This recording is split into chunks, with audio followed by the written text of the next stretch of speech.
Let's face the truth directly, without any whitewashing or concealment. Most people are drifting, lost in life's chaos, ruled by moods, and molded by others. It's not just confusion, it's quiet desperation.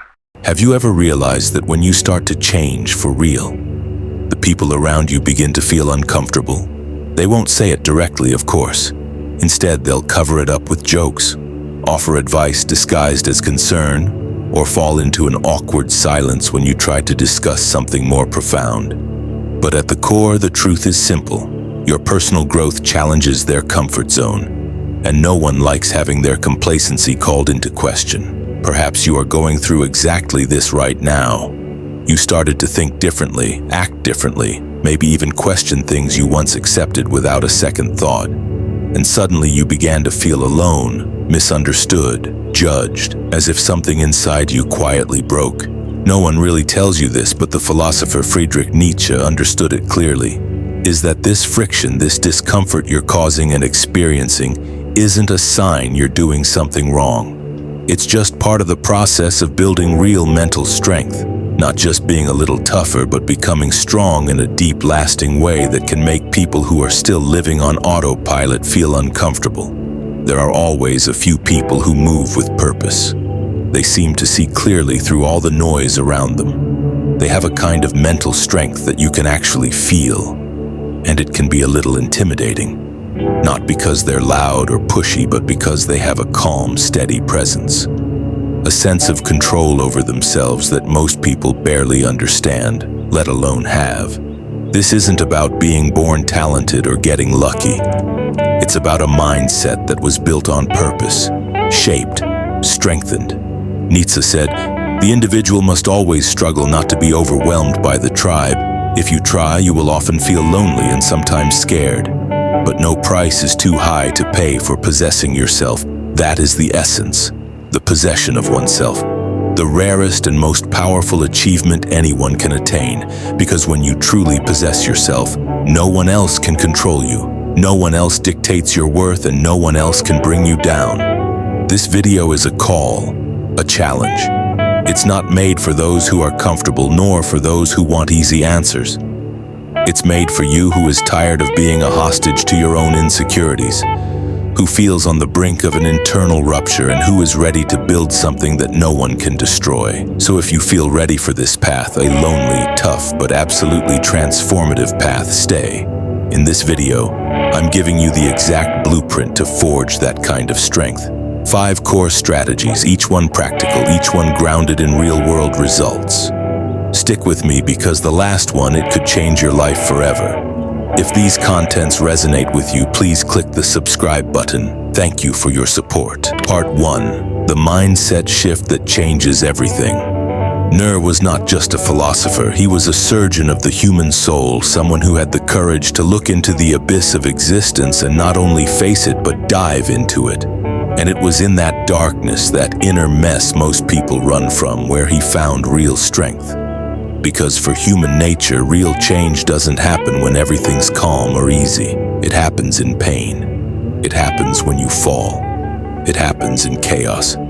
He once said, "You need to have a chaos inside you to give birth to a dancing star." That's not just fancy poetry.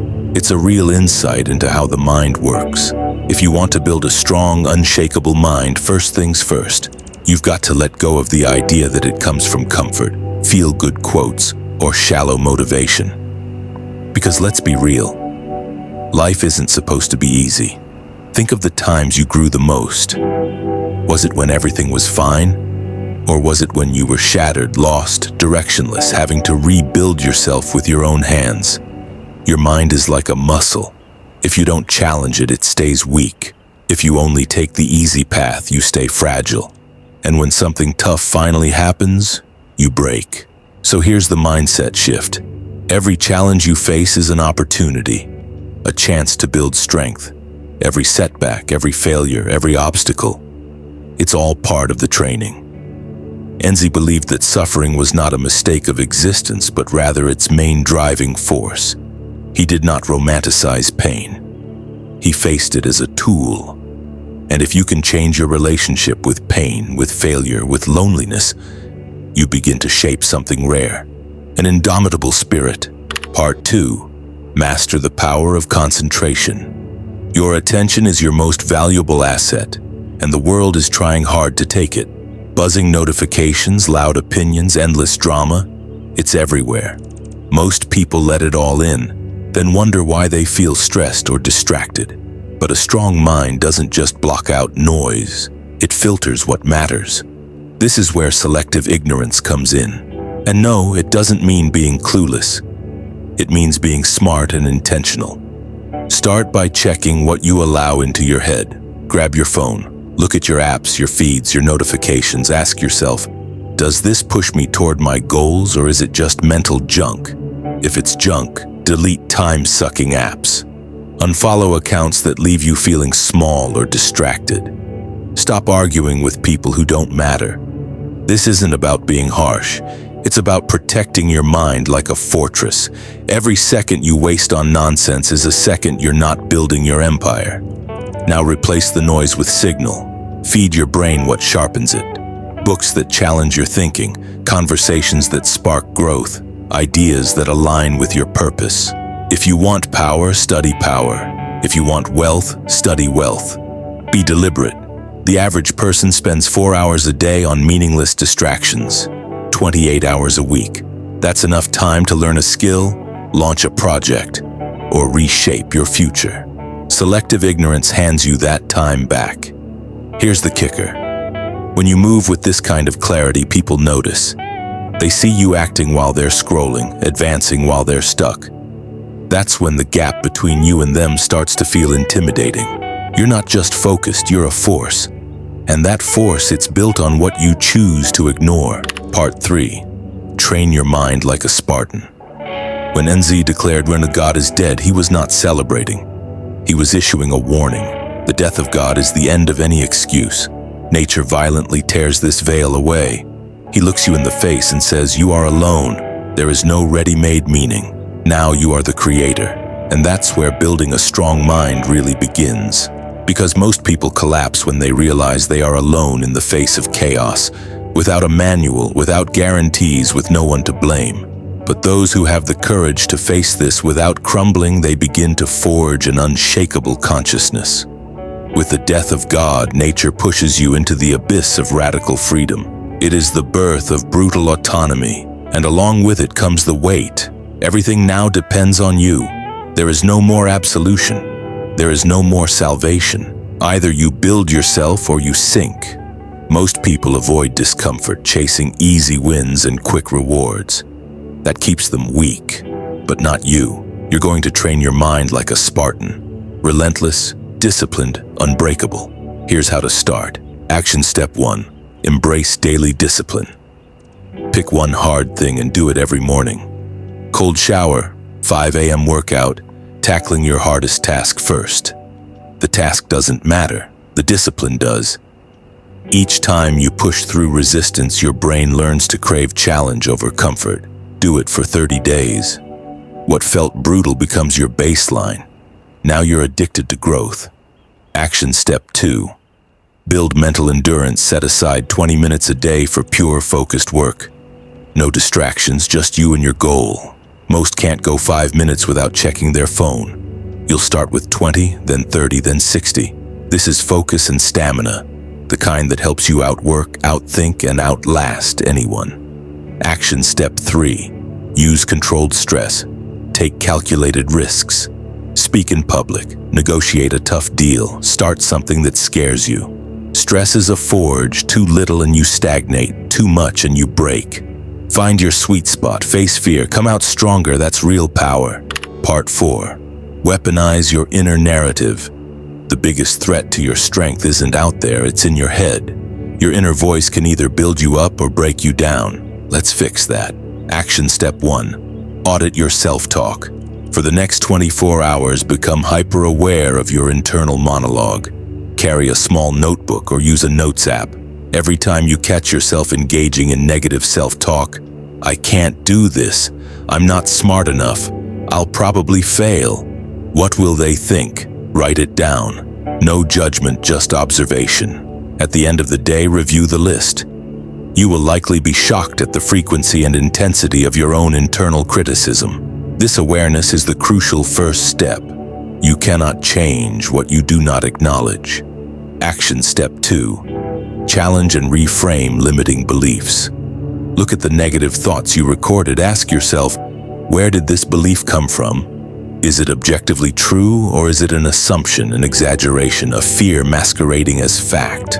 Now consciously reframe the negative thought into a more realistic, empowering, and action-oriented statement. Instead of, I can't do this, try, I'm learning every day.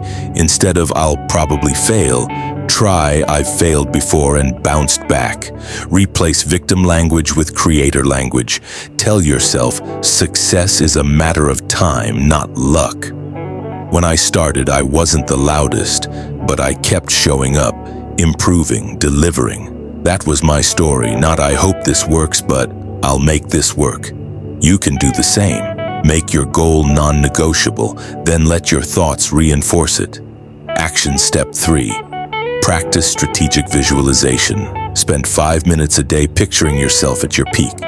Calm under pressure, decisive in chaos, unstoppable in pursuit.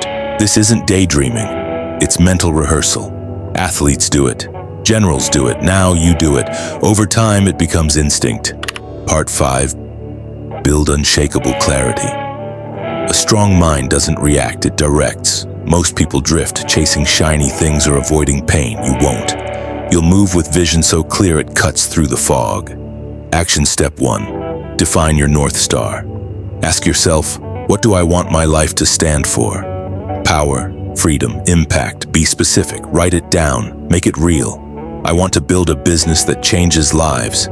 I want to master my craft and lead my field. Revisit it every day.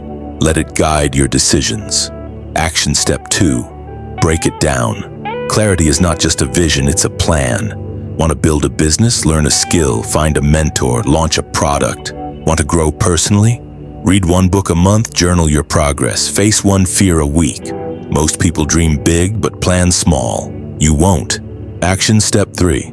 Review and refine. Once a week, ask yourself, am I getting closer? What's working? What needs to change? Adjust with honesty. No guilt, no excuses. When you move with relentless clarity, people feel it. They step aside or fall in line. Either way, you're in control. Start today. Pick 1 strategy: selective ignorance, daily discipline, a new narrative, or ruthless clarity, and apply it. Your mind is yours to shape. Make it terrifyingly strong. And now I want to invite you to do something that will solidify this process. Write in the comments a truth you are tired of hiding, an opinion you are afraid to voice, a thought that makes you feel isolated but that represents who you truly are. This is part of the journey. Claiming your voice, showing your presence, and more than that, declaring that you will no longer bend. And if this video touched you, if something inside you was awakened, don't stop here. The next video is just as important as this one, perhaps even more so. It continues this journey. And if you've made it this far, you know you're not watching just out of curiosity. You are here because something inside you has already begun to change. So keep going. You are not alone. You are just ahead. And that, my dear, is frightening, but it is also liberating.